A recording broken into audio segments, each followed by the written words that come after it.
ఇక్ష్వాకులు శ్రీపర్వతీయులు మరియు ఆంధ్రభృత్యులు అని చెప్పినవి పురాణాలు.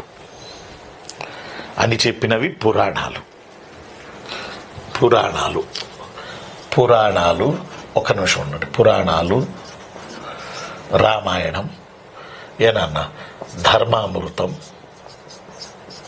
ఏనన్నా ఆర్జీ భండార్కర్, ఈ నలుగురు మనకి ఇంపార్టెంట్. పురాణాలు ఏం చెప్పినాయి? శ్రీపర్వతీయులు అని చెప్పినాయి. ఇప్పుడు ఫస్ట్ పురాణాలు శ్రీపర్వతీయులు అని చెప్పినప్పుడు శ్రీపర్వతం అంటే ఎక్కడుందో తెలుసుకోవాలి. అంతేగా మరి. శ్రీపర్వతం అంటే ఏంటో, అది ఎక్కడుందో ఇప్పుడు మనం తెలుసుకోవాలిగా.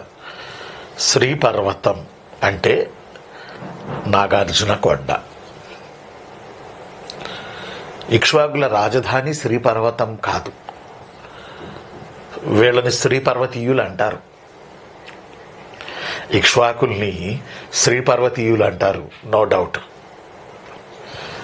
వీళ్ళు శ్రీపర్వతం పైన ఏలారు కాబట్టి, శ్రీపర్వతాన్ని ఏలారు కాబట్టి వీళ్ళు దే కాల్డ్ యాజ్ ఏ శ్రీపర్వతీయాస్.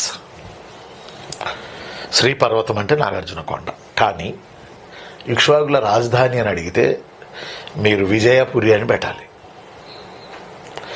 ఇక్ష్వాకుల రాజధాని అని అడిగితే విజయపురి. శ్రీపర్వతం అనేది పెద్ద గుట్ట, శ్రీపర్వతం అనేది పెద్ద కొండ. అదే నాగార్జున కొండ, అదే నందికొండ,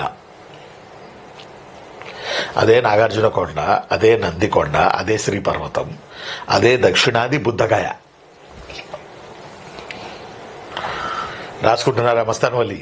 ఈ నాలుగు పాయింట్లు గుర్తుపెట్టుకోండి. శ్రీపర్వతం అన్నా, నాగార్జున కొండ అన్నా, నందికొండ అన్నా, దక్షిణాది బుద్ధగయ అన్నా ఒక్కటే. Why Sriparvatam called as a దక్షిణాది బుద్ధగయ? ఎందుకు శ్రీపర్వతం దక్షిణాది బుద్ధగయ అని పిలువబడింది? ఇక్కడ పాయింట్ ఉంది. బుద్ధుడు వచ్చాడని చెప్పా, నాగార్జున కొండ మీద తపస్సు చేశాడని చెప్పా, నాగముచలిందుడైన నాగరాజు తన 7 పడగలతో బుద్ధుడికి రక్షణ కల్పించాడని చెప్పా, బుద్ధుడు వచ్చాడు అందువల్ల నాగులు బౌద్ధ మతస్థులు అయ్యారని ప్రీవియస్లో 10-15 రోజుల క్రితం మీకు నేను చెప్పా. అందువల్ల అక్కడ బుద్ధగయలో ఆయన జ్ఞానోదయం అయింది. ఇక్కడ బుద్ధగయలో 7 రోజులు తపస్సు చేశాడు బుద్ధుడు. ఒక 7 days ఇక్కడ తపస్సు చేశాడు ఆయన, ఇక్కడ బుద్ధగయ వద్ద, ఇక్కడ నాగార్జున కొండ వద్ద. అందువల్ల అక్కడ తపస్సు, ఇక్కడ తపస్సు కాబట్టి అది బుద్ధగయ నార్త్, ఇది బుద్ధగయ సౌత్ అని పిలిచారు.